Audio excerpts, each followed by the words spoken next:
Okay, so today we're going to learn how to start and end lashing. I start off by soaking my material. So I've soaked this piece of binder cane and I thin the back side of it to make sure that it's nice and pliable, so I'm going to be able to get it to bend around these corners here. I've also soaked the piece of weaver as well. I use the same size weaver that I wove the basket with. And I typically start on the flat spot of the rim. And I start from the inside and work myself out just for the first 3 or 4 loops. I'm going in between every single stave from the inside out. And this is just to start.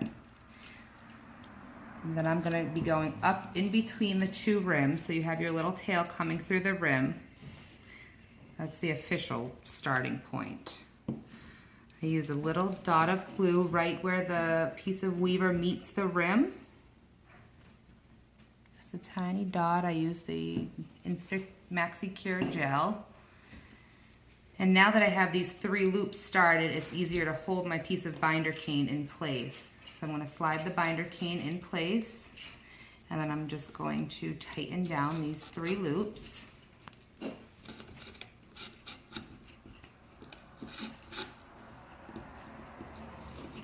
I use a clamp to hold my work nice and tight as I go along. To ensure that you have enough lashing material, I wrap my weaver around the circumference of the basket 5.5 to 6 times, and that gives me plenty of extra to work with when ending the weaving. So what I do is I fill all of the holes in between every stave when I get to the end, and I'm going to allow the piece of binder cane to overlap each other. So this is the starting point, and this is where I am now. I'm going to tighten these loops down so that the top piece of binder cane, the rim filler, is overlapping on top of each other. And once it's overlapped for a couple stitches, I can use my clamp to keep my work nice and tight. And what that's done is it showed me where the lashing is going to cover over where we're going to cut down. So I slide the lashing a little bit out of the way, and using an X-Acto knife, I'm going to slice down through both layers.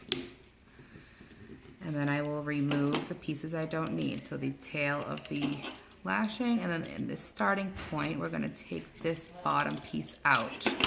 So what that created is a seam that will get covered by the lashing itself.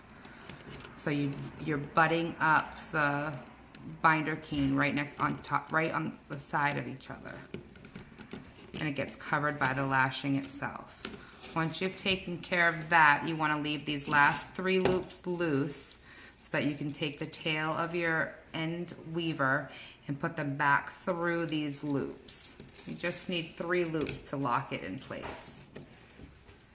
Once my tail of my weaver is through those 3 loops, I will go back and tighten them down one at a time.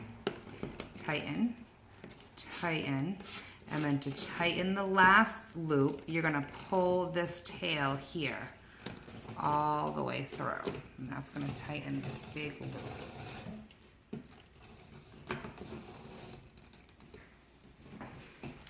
And then what I like to do is just make sure that this tail is hidden underneath the rim so you can't see it.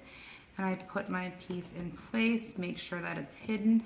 If you need to go back and hit it with a dot of glue, you can, but usually if you're a tight lasher, it will hold it in place.